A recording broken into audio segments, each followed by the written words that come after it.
Muy buenos días familia, ¿cómo están? Bienvenidos al estudio de hoy. Estamos ya por finalizar el año. Es increíble cómo ha pasado el tiempo. Hemos estado todo este año, prácticamente todo el año, desde marzo, abril, hasta ahora en esta modalidad. Algo que no sabíamos que iba a ocurrir. Estuvimos solamente unas semanas reuniéndonos presencialmente cuando se pudo en fase 3, pero ha sido el Señor el que ha querido esto. Por alguna razón tiene sus motivos y nosotros tenemos que unirnos y no desmayar, sino seguir adelante, aprovechar estas nuevas oportunidades que nos da el Señor de poder testificar de nuestra fe a través de las redes sociales, a través de las pantallas. Y sabes que antes de comenzar el estudio yo te quiero animar que de repente emplees las redes sociales para eso. De repente se comparte tanto meme y cosas, pero sabes que el mundo necesita oír la palabra de Dios. ¿Y qué está escuchando tus amigos que están viendo en tus redes sociales? Hoy día el mundo se mueve así y es importante llenar las redes sociales de la palabra de Dios. Cuenta tu testimonio en un video cortito, comparte los estudios de la iglesia. Es solo un clic, nada más. Y creo que es súper importante en estos tiempos que nosotros nos enfoquemos en eso y podemos llenar el mundo de la escritura. O sea, eso es una oportunidad que hoy día tenemos, en lugar de lamentarnos, ¿cierto?, de que sí, es verdad, no podemos estar juntos, pero lo que el Señor nos ha permitido hacer, podemos tomarlo y lo podamos llevar y podamos ser astutos en ese sentido, aprovechar lo que tenemos. Así que, dicho esto, familia, les doy un gran abrazo a todos, un abrazo virtual, y vamos a abrir la Biblia en Lucas capítulo 20. Hoy día vamos a terminar el capítulo 20, vamos a estudiar del 27 hasta el versículo 47, que es el último versículo del capítulo. Vamos a leer un par de versículos y vamos a orar. Gracias, está todo bien.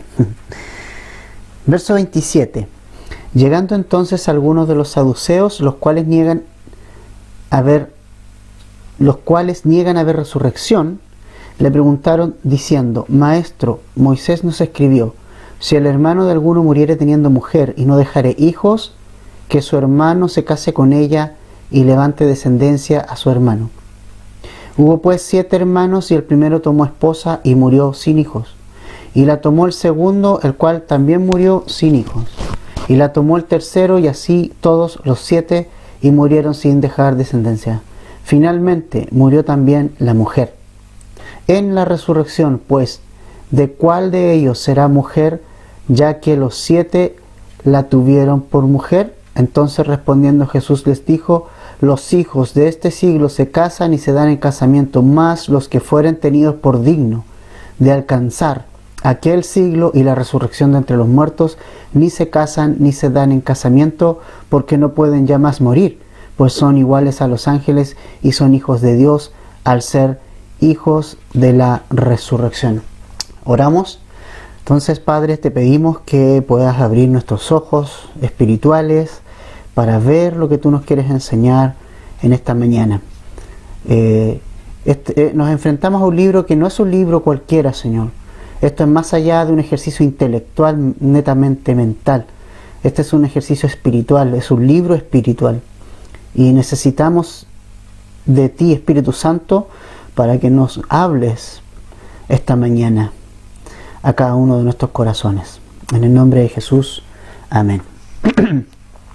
Bueno, Jesús está ya en Jerusalén hace ya un par de días. Está Jesús a solo 3 días de la cruz aproximadamente, y ha llegado a Jerusalén, ha hecho purificación del templo, ha enseñado. Los religiosos ya lo tienen ahí a tiro de cañón. Ellos quieren simplemente, lo único que buscan es poder acusarlo contra el gobierno romano, llevarlo a las autoridades para que lo puedan matar. Esa es la finalidad de esta gente, de los religiosos.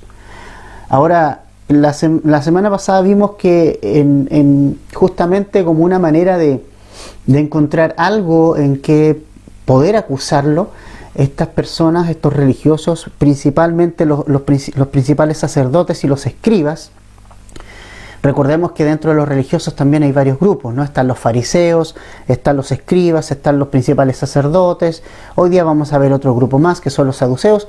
Pero en la semana pasada vimos que los principales sacerdotes y los escribas contrataron personas para que se fingieran justos y le llevaron una pregunta a Jesús, que era una pregunta capciosa: si era lícito dar tributo a César, a lo que Jesús respondió como responde él, ¿no? Cada respuesta de Jesús es una respuesta llena de luz, llena de sabiduría, y en realidad, frente a Jesús, ¿qué podíamos decirle nosotros a Jesús? Si Él lo sabe todo, ¿qué podíamos decirle nosotros? Entonces, Jesús les dio una respuesta: dad al César lo que es de César y a Dios lo que es de Dios, ¿verdad? Aquí hay algo importante: somos ciudadanos terrenales, pero también somos celestiales. Cumplimos con todo lo que la ciudadanía terrenal nos exige a nosotros, ¿no? Somos responsables en eso, somos los cristianos los que tenemos que ser más responsables en pagar impuestos, aunque sean injustos, ¿ya? La única razón por la cual debo, en el fondo, desobedecer civilmente, desobedecer a las leyes, es cuando éstas me obligan a estar contra y a negar al Señor Jesucristo, a Dios, y negar la palabra de Dios. O sea, ahí, como pasó con Daniel, como pasó con los amigos de Daniel, ¿verdad? Hasta ahí llega el límite. Pero si tú te recuerdas bien, estos religiosos, ¿cómo reaccionaron ante la respuesta de Jesús? ¿Te acuerdas? Versículo 26. Y no pudieron sorprenderle en palabra alguna delante del pueblo, sino que, maravillados de su respuesta, callaron.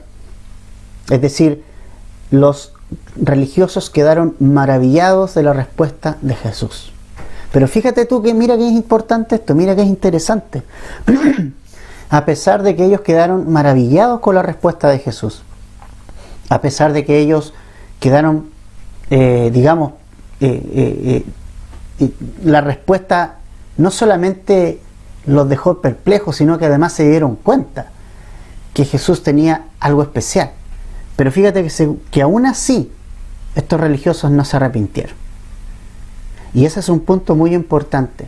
O sea, puedes decir tú: wow, qué maravilloso es Jesús, qué maravilla las enseñanzas de Jesús, qué grandes son sus palabras, qué bonito cómo habla Jesús. Pero ese no es el punto. Ese no es el punto. Incluso creer en Jesús tampoco es el punto. Recuerda una cosa, que los demonios, dice la Escritura, que creen y tiemblan. De hecho, los demonios, si tú te recuerdas bien, en más de una ocasión conocieron a Jesús. Obviamente conocían a Jesús. ¿Te acuerdas cuando vimos el endemoniado de Gadara y otros más? Dice: ¿qué has tenido con nosotros? ¿Qué tienes con nosotros, Jesús Nazareno? ¿Qué tienes nosotros? Has venido a atormentarnos en 3 de tiempo. O sea, los demonios creían no solamente en Jesús, sino que además ellos reconocían su autoridad. Pero ¿cuál era el problema de los demonios? Que ellos, a pesar de conocer a Jesús, de escuchar a Jesús, de saber que la Biblia es la palabra de Dios, de conocer todo respecto al reino celestial, ellos decidieron rebelarse contra eso y hacer un reino aparte, el reino de las tinieblas. O sea que no sacamos nada con decir: qué linda la enseñanza, pastor, qué linda la palabra, qué lindo las enseñanzas de Jesús, qué maravilloso que Jesús diga que nos amemos unos a otros, qué maravilloso es que amemos a nuestros enemigos. Si tú no te sometes a Jesús, si tú no le has dado tu vida a Jesús, si no le has dado tu corazón, por más que te maraville, y esta gente tiene ese gran problema, que quedan maravillados de Jesús, pero ¿dónde está el arrepentimiento? ¿Dónde está la humildad para reconocer ahora a Jesús? Esa es la otra parte que muchos hoy día no están haciendo, esa parte de ir a los pies. Ya está bien, Jesús te va a maravillar porque es una persona maravillosa, pero está la segunda parte, que es la más importante: es que tú te rindas a Jesús y le entregues tu vida a Él. Sí, ese es el punto. Entonces tú puedes decir, qué maravilloso el mensaje de la palabra, qué maravilloso lo que Jesús nos habla. Está bien, pero está la segunda parte ahora. Que practiquen lo que está en las Escrituras, que practiquen las enseñanzas de Jesús.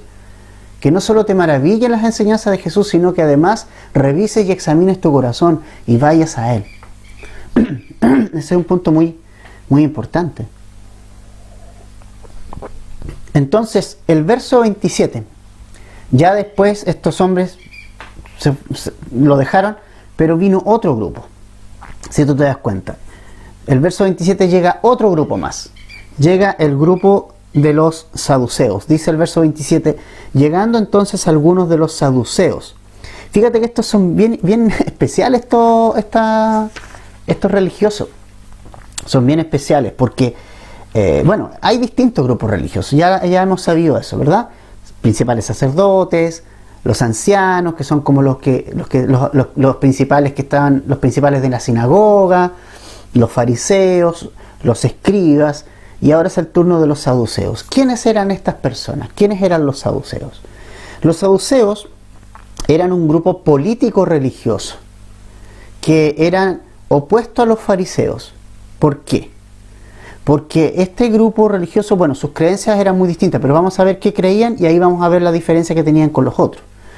Este grupo de los saduceos pertenecía a la alta aristocracia de los judíos. O sea, ellos controlaban a los sumos sacerdotes. O sea, ellos tenían peso, poder político. Entonces tenían posiciones muy importantes. Este pequeño grupo, porque no era un grupo grande el grupo de los saduceos, era un grupo pequeño, no eran muchas personas, ¿no? Por lo mismo, porque eran muy muy ricos, ocupaban altos cargos públicos y eran muy instruidos, muy educados. Ellos eran los más educados en el eslabón de la sociedad judía, eran los más instruidos, los más educados, eran millonarios, ocupaban altos cargos, y era un grupo muy pequeño y muy cerrado, como lo es hoy día el jet set, ¿no? Como lo es el grupo de ricos más grandes del mundo, que es un grupo cerrado que obviamente es muy difícil entrar. Ese tipo de personas eran estos hombres, estos saduceos. ¿Qué creían los saduceos? Y aquí es donde estaba la diferencia con los fariseos. Ellos primero solo aceptaban la Torá, o sea, solo aceptaban los primeros 5 libros de la Biblia, el Pentateuco: Génesis, Éxodo, Levítico, Números, Deuteronomio. Para ellos esos eran los únicos libros de la Biblia autorizados, los únicos libros que valían. Segundo lugar, negaban toda doctrina que no pudiera demostrarse racionalmente. Mira qué interesante. O sea, ellos negaban cualquier doctrina que no pudiera demostrarse a través de la razón. Por lo mismo, y aquí había una gran diferencia con los fariseos, no creían ni en la resurrección de muertos, no creían en el mundo espiritual, es decir, no creían en ángeles, no creían en demonios, no creían en nada de eso. Y eso lo vemos claramente en el libro de los Hechos, en el capítulo 23, versículos 7 al 8. Anda por un momento ahí a Hechos 23, 7 al 8.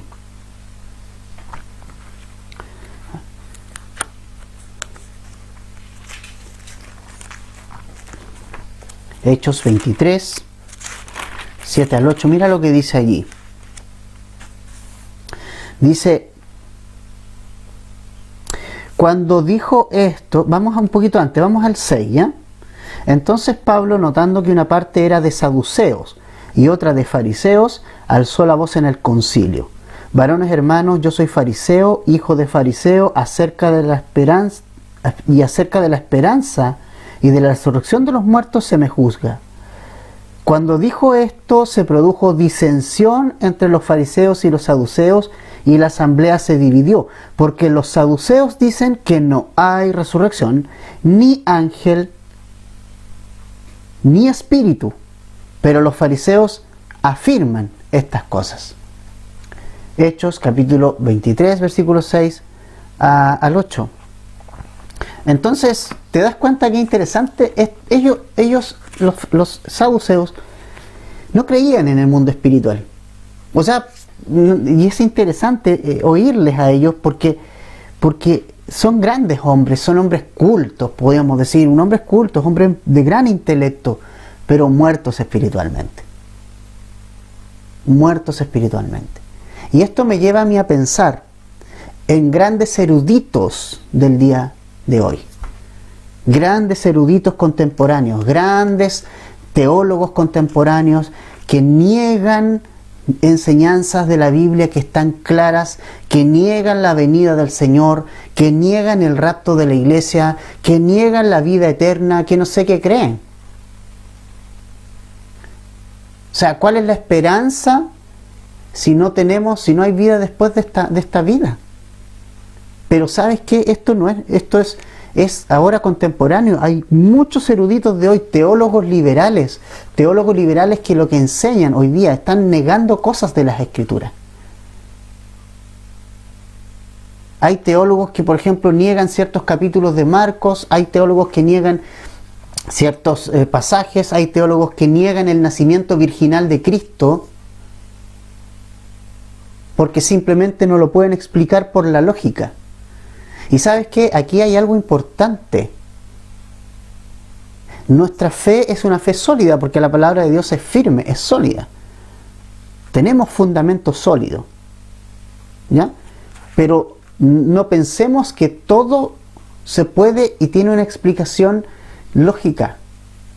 No podemos explicar lógicamente a un Dios que es todopoderoso y un Dios que no hace cosas lógicas, que escapa de nuestro pensamiento. El nacimiento virginal no podríamos explicarlo lógicamente. ¿Cómo se produjo? No lo sé, porque es algo sobrenatural. Si le quitáramos a las Escrituras lo sobrenatural que hay en ellas, nos quedaría un libro de este porte, chiquitito. Pero estos intelectuales de la teología, y hay cristianos también que han caído en la intelectualidad muerta, sin transformación, sin cambio, ¿ya? También caen en esto. Y es triste ver eso hoy día. Muchos niegan el nacimiento virginal de Cristo, niegan que ocurrió un diluvio, por ejemplo, en la antigüedad, niegan que lo de Sodoma y Gomorra, niegan eventos como la creación. Muchos teólogos niegan que los cielos y la tierra hayan sido creados y que el hombre haya sido creado, por ejemplo, como somos nosotros.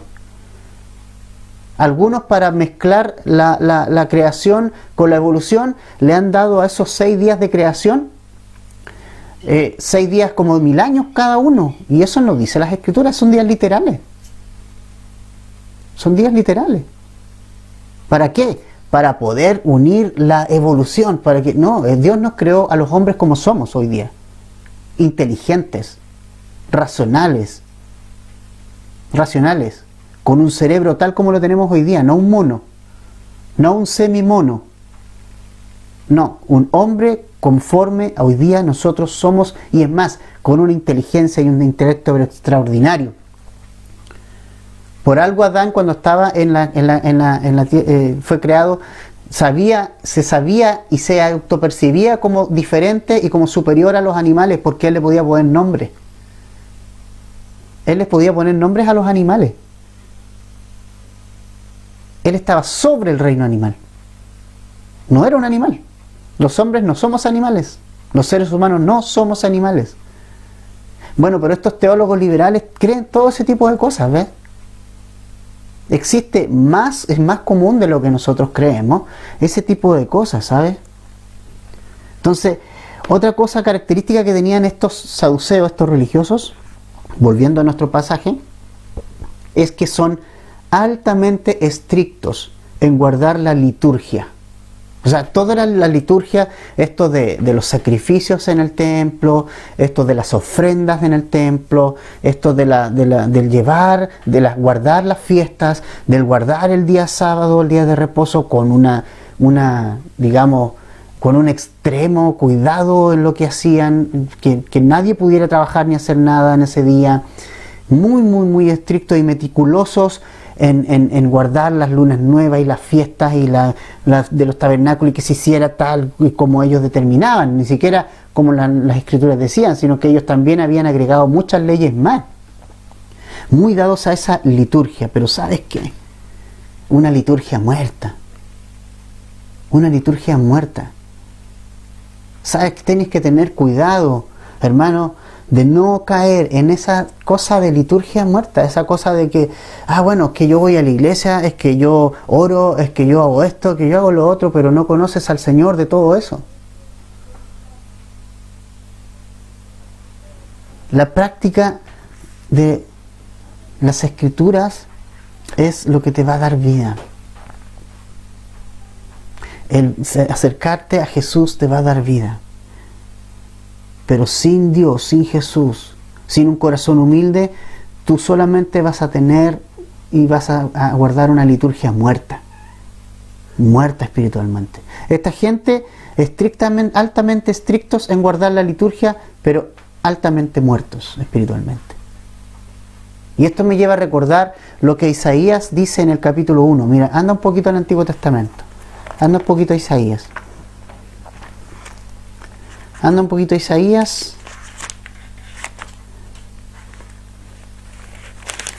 Al capítulo 1, versículo 18.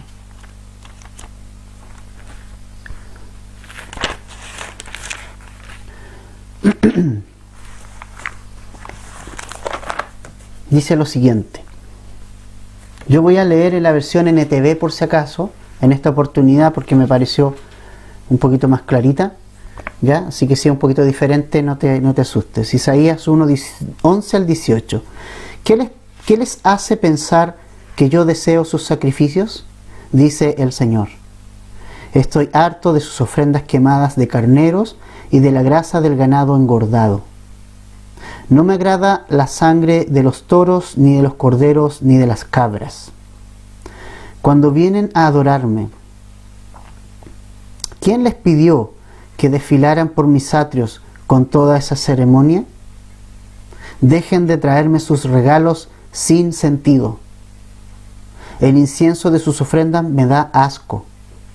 En cuanto a sus celebraciones de luna nueva, el día de descanso y de sus días especiales de ayuno, todos son pecaminosos y falsos.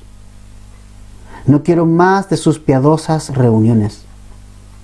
Odio sus celebraciones de luna nueva y sus festivales anuales. Son una carga para mí. No lo soporto. Cuando levanten las manos para orar, no miraré. Aunque hagan muchas oraciones, no escucharé. Y aquí está. Porque tienen las manos cubiertas con la sangre de víctimas inocentes. O sea, ¿cuál es el problema? Que no solucionaron el principal problema. El pecado. Lávense y queden limpios. Quiten sus pecados de mi vista. Abandonen sus caminos malvados. Aprendan a hacer el bien. Busquen la justicia y ayuden a los oprimidos. Defiendan la causa de los huérfanos y luchan por los derechos de las viudas. Vengan ahora, vamos a resolver este asunto. Y este es el asunto principal, dice el Señor. Aunque sus pecados sean como la escarlata, yo los haré tan blancos como la nieve. Aunque sean rojos como el carmesí, yo los haré tan blancos como la lana. ¿Te fijas qué pasa con esta gente? Y por eso, ¿y sabes qué? Nosotros tenemos que examinarnos a través de esto. ¿Hago solo esta liturgia nomás, la liturgia muerta? ¿O realmente tengo una relación personal con Jesucristo? ¿O realmente he llevado mi vida y mis pecados a los pies de Cristo y los llevo cada día? Porque yo me tengo que arrepentir cada día. Todos los días tengo algo de que arrepentirme. y voy al Señor porque yo lo necesito. Y si no he solucionado un pecado, ¿cómo puedo levantar manos santas? Si yo no he solucionado un pecado con el Señor, que el Señor me ha revelado en su palabra, ¿cómo entonces de qué vale mis ofrendas, sacrificios y todo lo que describe acá Isaías, Dios a través de Isaías? ¿Ya? Entonces es tremendo pensar que estos hombres como los saduceos, que eran tan educados, que eran tan cultos, y hay gente que se fascina por eso. Hay gente que le nubla la vista esto de la intelectualidad y de lo culto. No dejes que eso te nuble la vista de la verdad. Si eres dado y tendiente al buscar la cultura y el tema de la intelectualidad, cuidado, porque eso es muy peligroso. Estas personas eran las más cultas que habían. Entonces, si a ti te gustan las personas cultas, probablemente estos iban a ser tus amigos.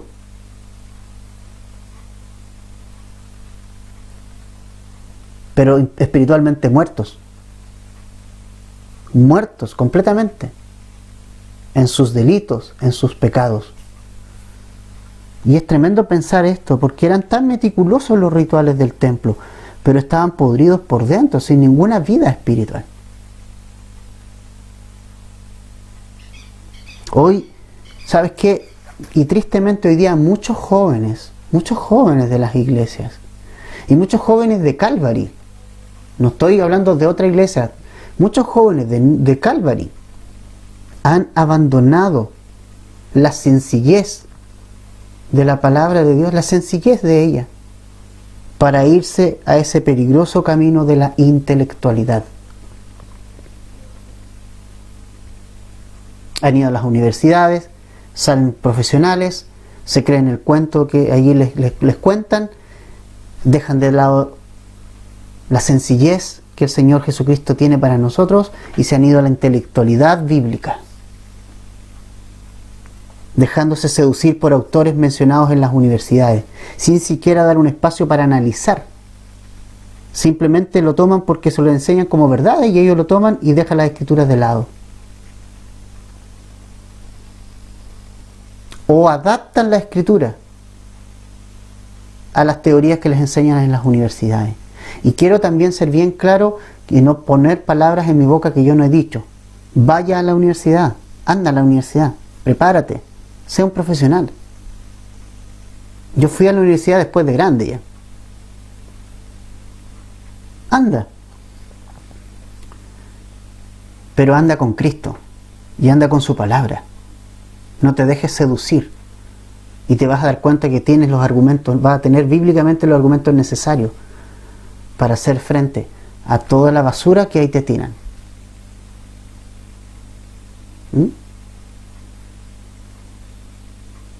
Mi esposa está en la universidad. Cada profesor ha dicho indirectamente, Dios no existe. Implícita o explícitamente, de una u otra manera. Son intelectuales. Ahora, ¿Dios no ama a los intelectuales? Claro que los ama. Claro que los ama. ¿Ya? Pero ellos tienen que venir en humildad a Cristo. Dejar sus argumentos y venir a la sencillez de las Escrituras. Mira a Pablo. ¿Pablo era o no era un intelectual? Claro que sí. Era un intelectual. Fariseo de fariseos, maestro, criado a los pies de Gamaliel, un religioso de tomo y lomo. Pero ¿qué dice Pablo? ¿Cuántas cosas eran para mí ganancia? ¿Cómo las estima ahora? ¿Cómo? Pérdida. Por amor de Cristo. Y ahí está el problema de los jóvenes de este tiempo, estos jóvenes cristianos, entre comillas, que quieren hacer calzar la escritura con su intelecto. Eso no vas a poder hacerlo calzar nunca. No puedes mezclar agua con aceite. No, es que tomo esto de aquí y tomo esto de la Escritura. Eso lo está haciendo mal. No puedes hacer esa mezcla. No la puedes hacer. Eso es peligroso. Por eso es que tantos jóvenes se han ido. Y otra cosa, también muchos se han ido en el camino de la teología más profunda, la teología profunda. ¿Y sabes qué? Teología sin Jesús es intelectualismo muerto. Teología sin una relación con Cristo, sencilla, humilde, es una intelectualidad muerta. No te va a llevar a ninguna parte. A ninguna parte. Entonces, el llamado a todos esos intelectuales de la Biblia, pero sin transformación, sin vida, es: arrepiéntanse.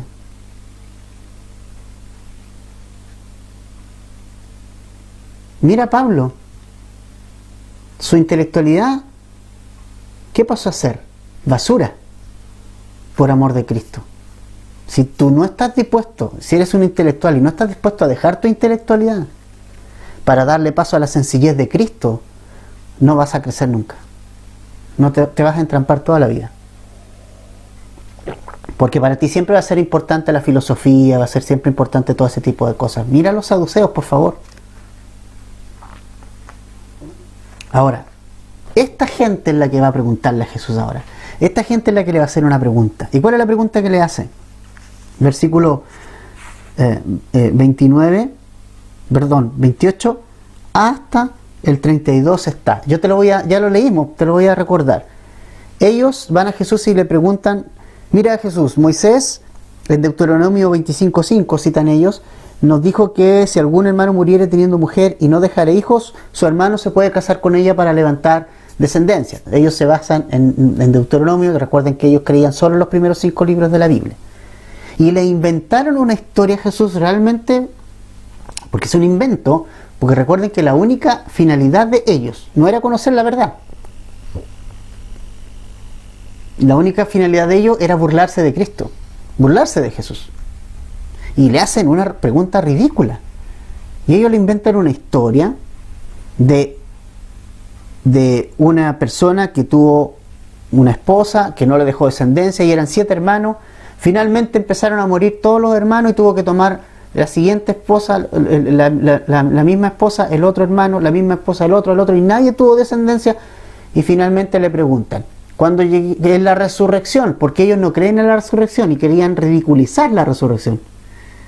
¿De quién va a ser finalmente esposa esta mujer? ¿De cuál de los 7 hermanos? Y es tremendo, ¿sabes qué? Y ¿sabes qué? En Mateo hay una respuesta que Jesús, hay un complemento a esto, es el mismo hecho, y encuentro que es algo bien atinado que dice Jesús. Mira, Mateo capítulo 21, a ver,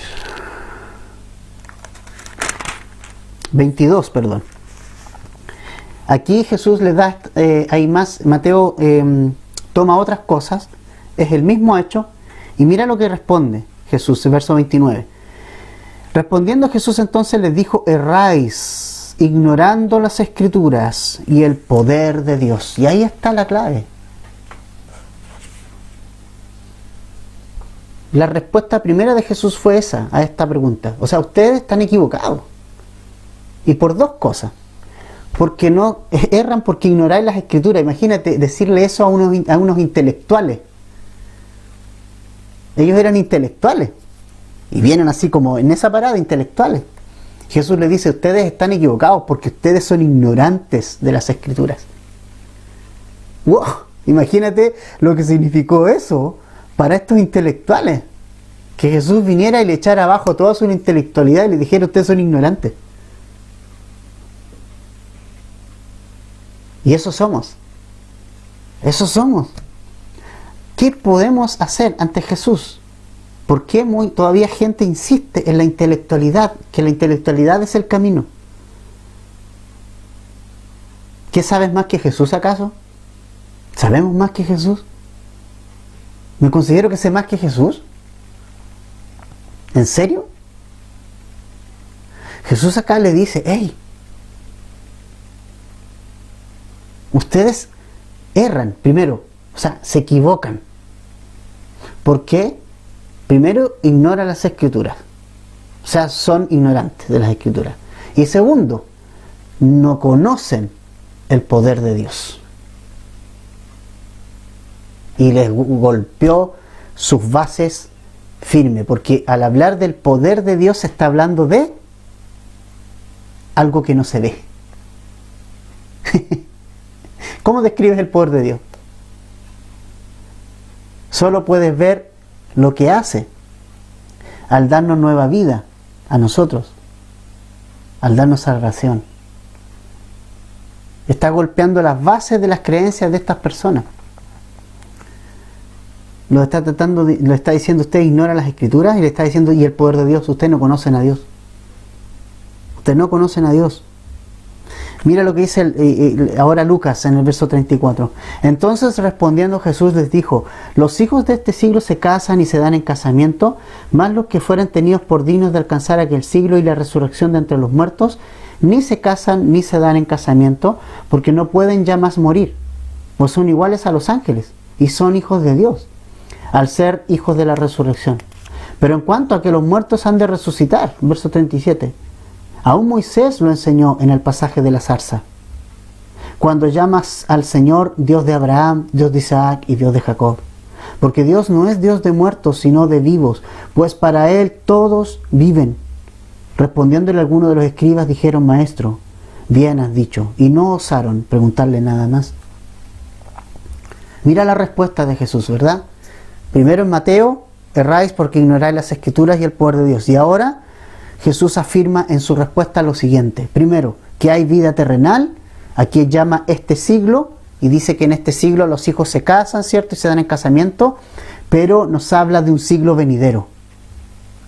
En el verso 35 dice, más los que fueren tenidos por dignos de alcanzar aquel siglo. Nos está hablando de otro siglo, de otra época, de otro tiempo, de una eternidad. O sea, Jesús aquí en esta respuesta está afirmando que hay una vida terrenal y hay una vida celestial, hay una vida espiritual. Por eso Jesús hincó tanto el énfasis en las cosas espirituales. Si no existieran, imagínate, ¿para qué entonces todo lo que enseñó Jesús estaría de más? Jesús en Juan 6:27 dice, trabajad no por la comida que perece, sino por la comida que ha vida eterna permanece. O sea, es ridículo leer las Escrituras, ser un intelectual de ellas y pensar que no hay vida eterna, y pensar que no hay ángeles, pensar que no hay espiritualidad. Es contradictorio. Con esta pregunta Jesús está yendo a las bases y le está moviendo el piso a los saduceos. Va a haber un siglo venidero. Jesús mismo dijo que su reino no era de este mundo. Jesús dijo que el reino era de los cielos. Entonces, la vida no es solo lo que vemos o podemos ver. Los saduceos, como pensaban lógicamente, no podían ver esto. La vida no es solo lo que podemos ver. Hay un mundo espiritual, hay un reino celestial y hay vida después de la muerte. Segundo, Jesús afirma que la vida terrenal es temporal y que la vida espiritual es eterna. Porque dice que los hijos de este siglo se casan, se dan en casamiento. Pero dice que no pueden ya más morir, pues son iguales a los ángeles y son hijos de Dios al ser hijos de la resurrección. O sea, nos está hablando de una vida espiritual eterna. Por eso Mateo 6:20 Jesús nos dice que tenemos que hacer tesoros en el cielo, donde ni la polilla ni el orín corrompen y donde los ladrones no minan ni hurtan. Si no, ¿cuál sería el chiste? Tercera cosa que Jesús les enseña a estos hombres, afirma que hay resurrección y hay vida eterna. En Juan 11:25 Jesús dijo, yo soy la resurrección y la vida. Él dijo yo soy, no dijo yo seré, yo soy la resurrección y la vida. El que cree en mí, aunque esté muerto físicamente, vivirá.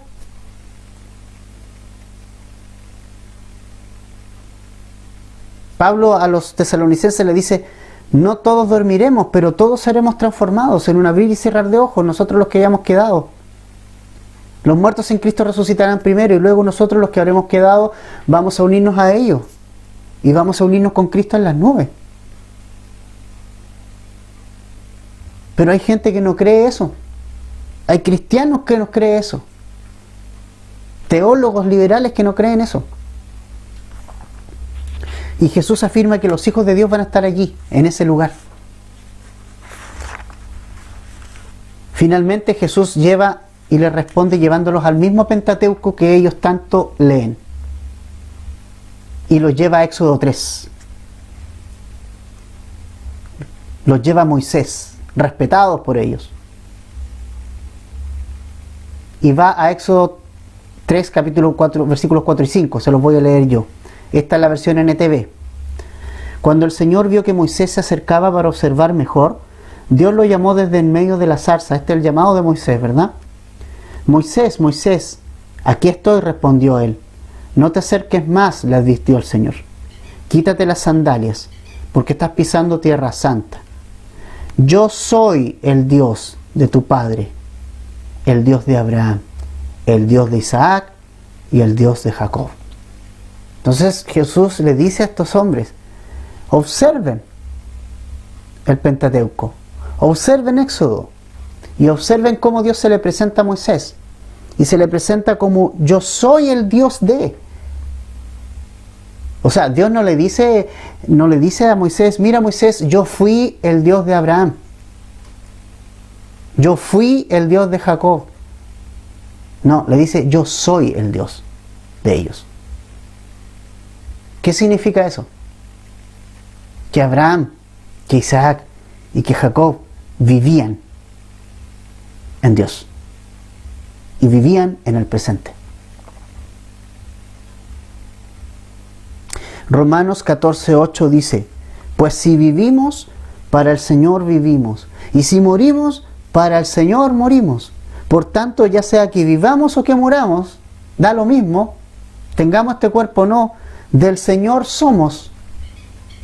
Pablo también dice que está presente en este cuerpo, pero ausente del Señor, pero él anhela ese día, y que ya fue para él, ausente de este cuerpo y presente en el Señor. Este cuerpo no nos permite estar con el Señor, pero cuando este cuerpo se caiga y quede aquí, gloria a Dios, porque vamos a estar presentes en el Señor.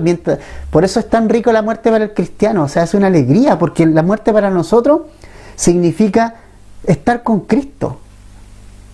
Es una alegría enorme pensar en la muerte para nosotros. Sé que provoca sufrimiento y es lógico que uno llora, pero ¿sabes qué? Uno no tiene la perspectiva correcta. Pablo decía, mira, yo quisiera estar ausente de este cuerpo para estar presente en el Señor. O sea, cuando tu cuerpo se queda aquí, hermano, y muera este cuerpo, es el día más glorioso de tu vida. Ese día al fin tu cuerpo será glorificado. Al fin tú serás libre y estarás delante de tu Maestro, de tu Señor Jesucristo, ahí a los pies, arrodillados de Él, delante de Él. Y Jesús le dice, ustedes ignoran estas cosas. Y por último, no se van a casar ni se van a dar en casamiento, respondiendo a la pregunta ridícula que le hicieron, porque las personas en el cielo van a ser como los ángeles, no va a haber matrimonio. Ahora, tú dices que fome. No. ¿Sabes por qué? Porque lo mejor de la tierra, lo más glorioso de la tierra, va a ser lo más malo del cielo.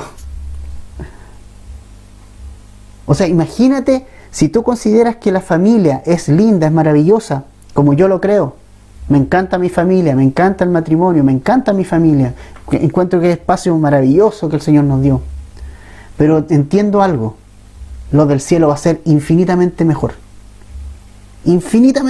que no me lo puedo ni imaginar. Y cuando yo llegue al cielo, los primeros segundos de mi vida en el cielo, voy al tiro a pensar, valió la pena. Y ¿sabes qué? Y uno siempre dice, bueno, voy a ver a mi papá, a mi mamá, mis papás ellos murieron en Cristo y crecieron en Cristo y fueron cristianos hasta el último día de su vida honrando a Cristo, y los voy a ver en el cielo. Sí, los voy a ver. Pero ¿sabes qué? Jesús es muchísimo mejor que ver a mis papás.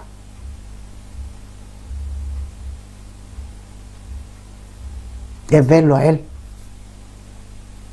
Es estar a sus pies. Porque por Él voy a estar allí. Porque por Cristo tú vas a llegar allí. No porque tu papá está allí o tu mamá que creyó en Cristo está ahí o porque tu tío o tu abuelito está ahí. No, tú llegaste al cielo porque Jesús está ahí. Y Él intercedió por ti. Y sus heridas en las manos y en los pies están ahí para recibirte.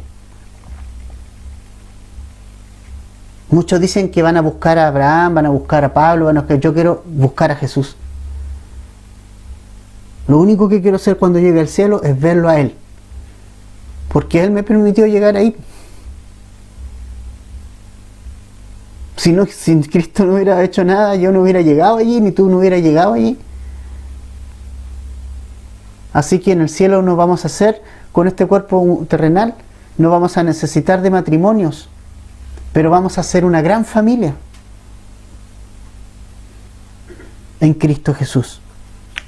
Verso 41, para ir terminando. Entonces Él les dijo, ¿cómo dicen que el Cristo es hijo de David? Pues el mismo David dice en el libro de los Salmos, dijo el Señor a mi Señor, siéntate a mi diestra hasta que ponga a tus enemigos por estrado de sus pies. Esto lo dice el Salmo 110, versículo 1. David pues le llama Señor. ¿Cómo entonces es su hijo?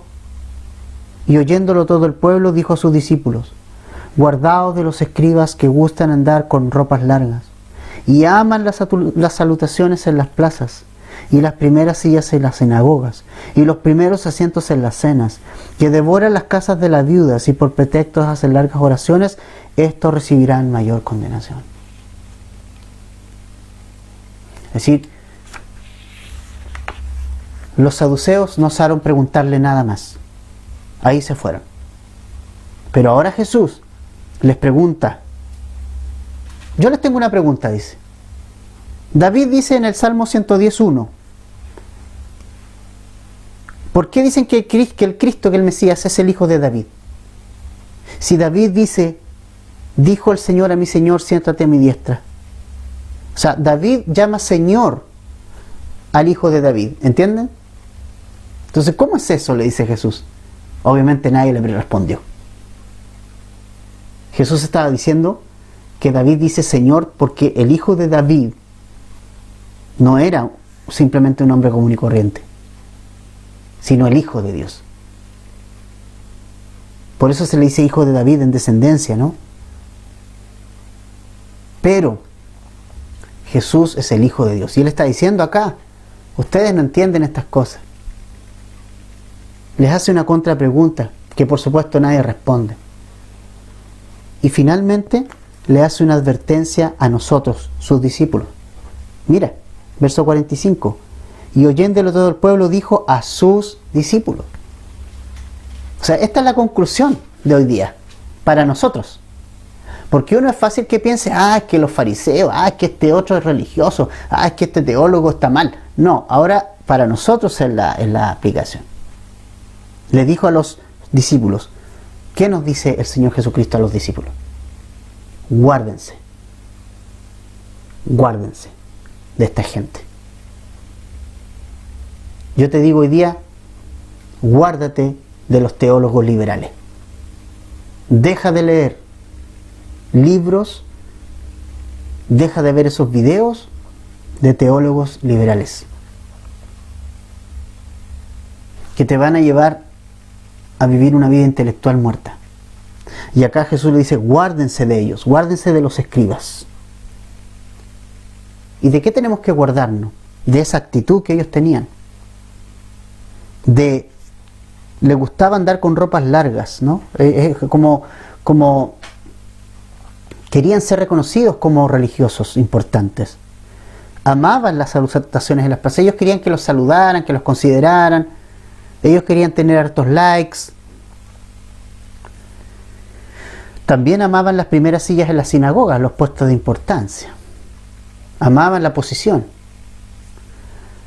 Los primeros asientos en las cenas. Querían estar siempre cerca del anfitrión.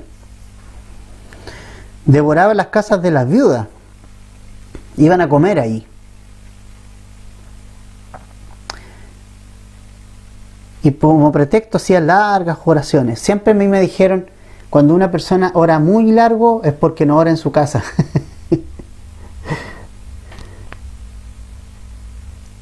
Las oraciones largas no son muestra de espiritualidad. ¿Te acuerdas la oración del publicano? ¿Cuántas palabras tenía? 5. Sé propicio a mi pecador. Fue todo lo que dijo. Y bajó justificado. Sé tú mismo cuando oras. No ores con palabras de otro. No seas religioso. ¿Qué pasará con estas personas? Recibirán mayor condenación. Son responsables. Ahora Jesús nos está diciendo, familia, que nos guardemos de esto. O sea, que es un peligro. Que nosotros tenemos que estar atentos a estos peligros. Que no caigamos en ese intelectualismo muerto. Que no caigamos en esa religiosidad, en eso que hablaba Isaías delante cuando leímos. Que no caigamos en esa cosa de la liturgia y se nos olvida estar a los pies de Cristo. Disfrutar de sus enseñanzas sencillas. De llevarlo a la práctica de una manera simple y sencilla. Vamos a orar.